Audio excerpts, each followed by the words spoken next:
Vamos aí, peraí, vou ter que fazer essa palavra, o Guilherme entrando. Tem problema.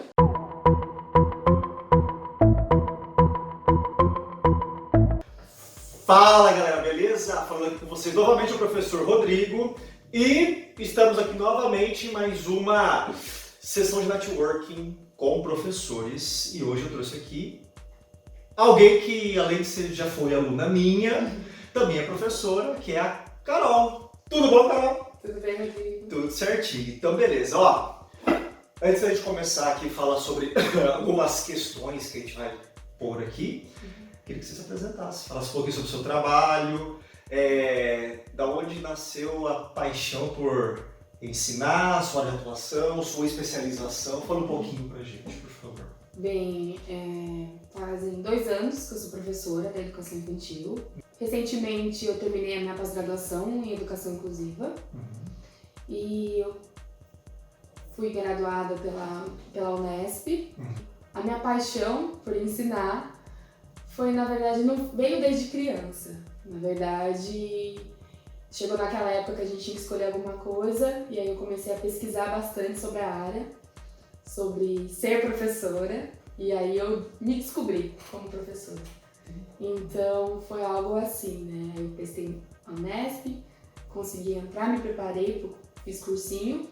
Então aí, durante o curso, essa paixão foi Aflorescendo cada vez mais. Oh, que bacana. Eu particularmente costumo falar pro pessoal que viu a gente gravando o vídeo e perguntando, Rodrigo, por que a gente faz esse tipo de network que é legal fazer entre professores? Eu acho que, na verdade, o momento que a gente mais aprende realmente é nessa troca de ideia, realmente, entre especialidades diferentes, né? Você sobre sua especialização, no caso, seria sobre inclusão, né? Sobre inclusão, bacana. isso. Deixa eu perguntar uma coisa pra você, Carol.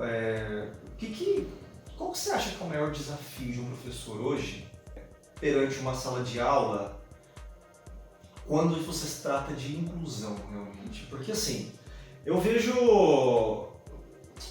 É uma área bem complicada a gente falar, já precisa realmente de muita bagagem para poder opinar com precisão sobre isso, porque muita gente acha que inclusão você pega uma pessoa, de repente com alguma algo especial, que precisa realmente ser dado atenção, e só coloca junto com pessoas que tecnicamente não são isso.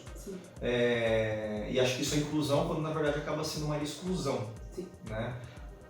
Qual é a sua opinião sobre isso? Você acha que qual que é o maior desafio desse tipo de... Então, quando a gente pensa em inclusão, né, a gente tem que pensar num todo, né? A criança, ela tem aquela deficiência, né? Ela precisa ser incluída dentro de uma sala de aula para não ficar se restringir apenas a uma cadeira dentro da sala de aula, né? Eu tenho um aluno de inclusão, mas o que você faz para realmente esse aluno ser, né, incluído nas atividades, na sala? Mas para isso acontecer, o maior desafio é a formação. Né? O que falta para a gente como professores, eu me incluo nisso, e na escola como um todo, é a preparação desses professores. Né?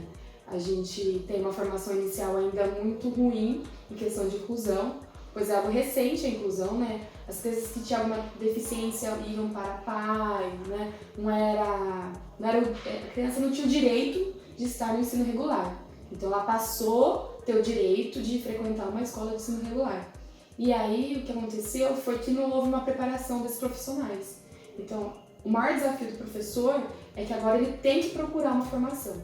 Né? Se ele realmente, né, se preocupa com seus alunos, eu sei que é muito pesado falar isso, meu professor tem que correr sozinho, né? É difícil. É difícil. Pagar uma pós-graduação é difícil. Mas a tal coisa, né, exige-se o reciclar do profissional. Sim. E eu, pelo menos do meu ponto de vista, vejo que isso vai em todas as áreas, né? Sim. O professor não seria diferente, aliás, talvez até o mais necessário, Sim. porque você via, de repente, um grupo de professores mais antigos, aquela galera só do magistério, por exemplo, que fez aquilo e parou por lá.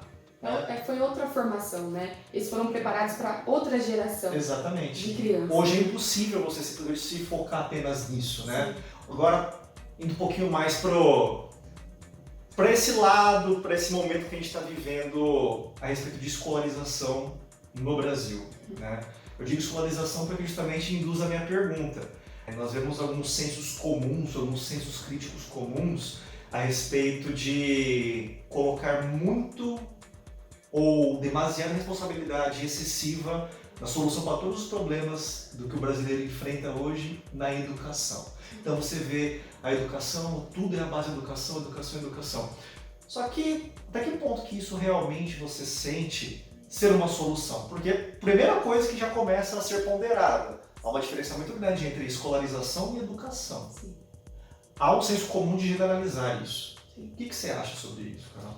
Então, eu acredito assim que a educação é muito importante. O professor tem uma grande responsabilidade com seus alunos, né?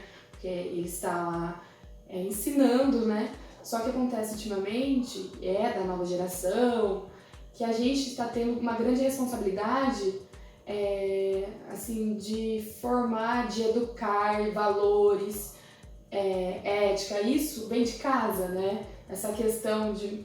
A gente, na escola, a gente fala que a gente continua o trabalho de casa, da família, quando a questão é educação no sentido de moral, ética, valores, né?